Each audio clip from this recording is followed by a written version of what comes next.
As long as you are unable to access the power of the now, every emotional pain that you experience leaves behind a residue of pain that lives on in you. It merges with the pain from the past, which was already there, and becomes lodged in your mind and body. This, of course, includes the pain you suffered as a child, caused by the unconsciousness of the world into which you were born.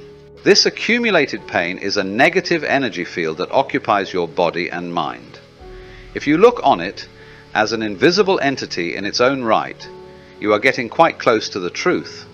It's the emotional pain body. It has two modes of being, dormant and active. A pain body may be dormant 90% of the time. In a deeply unhappy person, though, it may be active up to 100% of the time. Some people live almost entirely through their pain body, while others may experience it only in certain situations, such as intimate relationships, or situations linked with past loss or abandonment, physical or emotional hurt, and so on. Anything can trigger it, particularly if it resonates with a pain pattern from your past. When it is ready to awaken from its dormant stage, even a thought or an innocent remark made by someone close to you can activate it. Some pain bodies are obnoxious, but relatively harmless, for example, like a child who won't stop whining.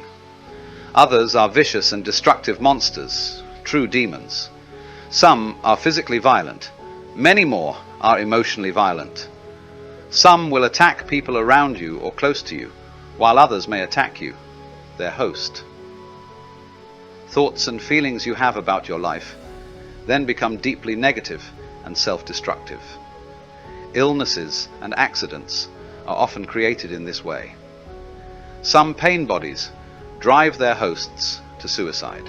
When you thought you knew a person, and then you are suddenly confronted with this alien, nasty creature for the first time, you are in for quite a shock. However, it's more important to observe it in yourself than in someone else. Watch out for any sign of unhappiness in yourself, in whatever form. It may be the awakening pain body. This can take the form of irritation, impatience, a somber mood, a desire to hurt, anger, rage, depression, a need to have some drama in your relationship, and so on. Catch it the moment it awakens from its dormant state. The pain body wants to survive, just like every other entity in existence, and it can only survive if it gets you to unconsciously identify with it. It can then rise up, take you over, become you, and live through you. It needs to get its food through you. It will feed on any experience that resonates with its own kind of energy. Anything that creates further pain in whatever form. Anger, destructiveness, hatred, grief, emotional drama, violence, and even illness. So the pain body, when it has taken you over, will create a situation in your life that reflects back its own energy frequency for it to feed on. Pain can only feed on pain. Pain cannot feed on joy.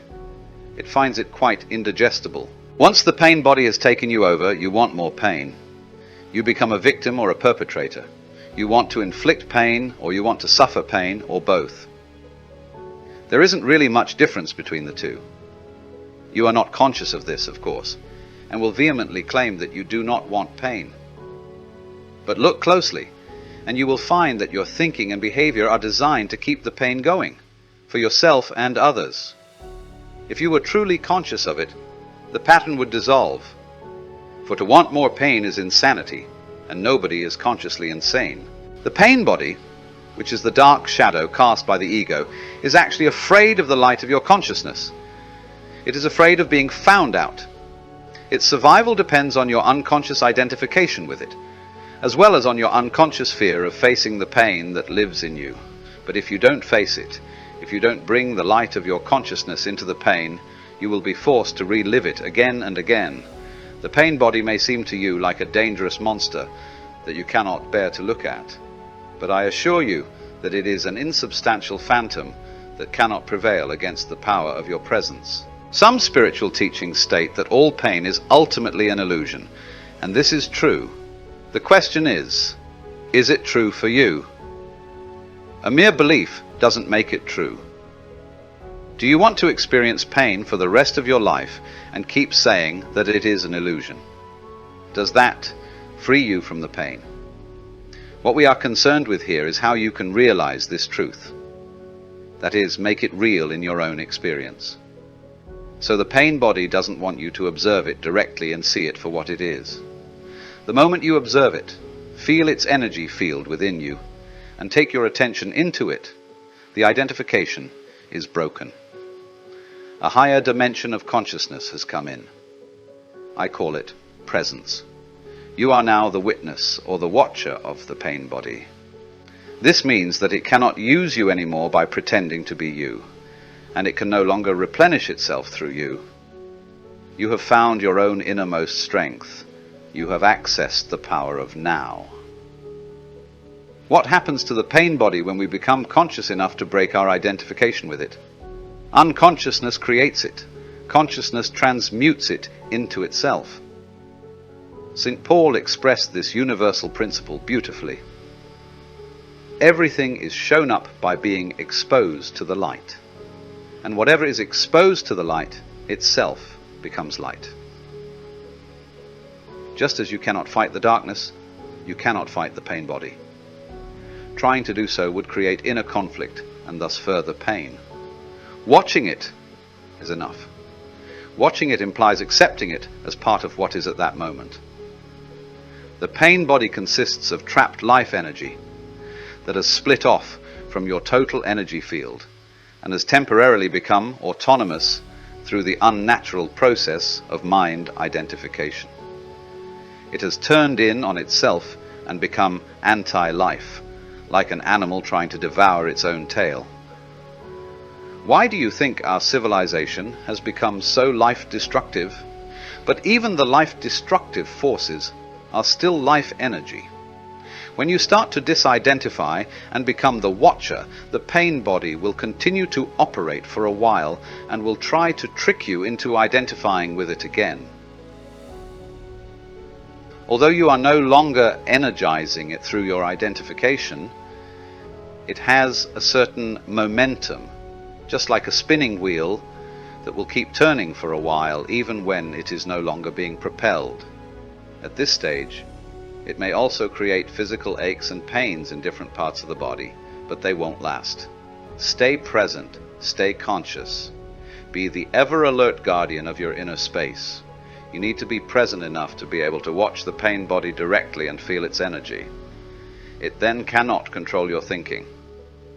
The moment your thinking is aligned with the energy field of the pain body, you are identified with it, and again, feeding it with your thoughts. For example, if anger is the predominant energy vibration of the pain body and you think angry thoughts, dwelling on what someone did to you or what you are going to do to him or her, then you have become unconscious and the pain body has become you.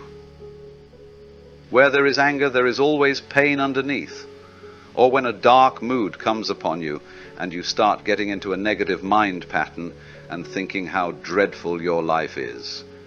Your thinking has become aligned with the pain body, and you have become unconscious and vulnerable to the pain body's attack. Unconscious, the way that I use the word here, means to be identified with some mental or emotional pattern. It implies a complete absence of the watcher. Sustained conscious attention severs the link between the pain body and your thought processes and brings about the process of transmutation. It is as if the pain becomes fuel for the flame of your consciousness, which then burns more brightly as a result. This is the esoteric meaning of the ancient art of alchemy, the transmutation of base metal into gold, of suffering into consciousness. The split within is healed, and you become whole again. Your responsibility then is not to create further pain. Let me summarize the process. Focus attention on the feeling inside you. Know that it is the pain body. Accept that it is there. Don't think about it. Don't let the feeling turn into thinking. Don't judge or analyze. Don't make an identity for yourself out of it. Stay present and continue to be the observer of what is happening inside you.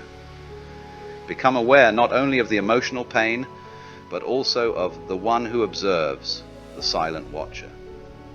This is the power of the now, the power of your own conscious presence. Then, see what happens. Right now, let me just say this. If you are able to stay alert and present at that time, and watch whatever you feel within, rather than be taken over by it, it affords an opportunity for the most powerful spiritual practice, and a rapid transmutation of all past pain becomes possible.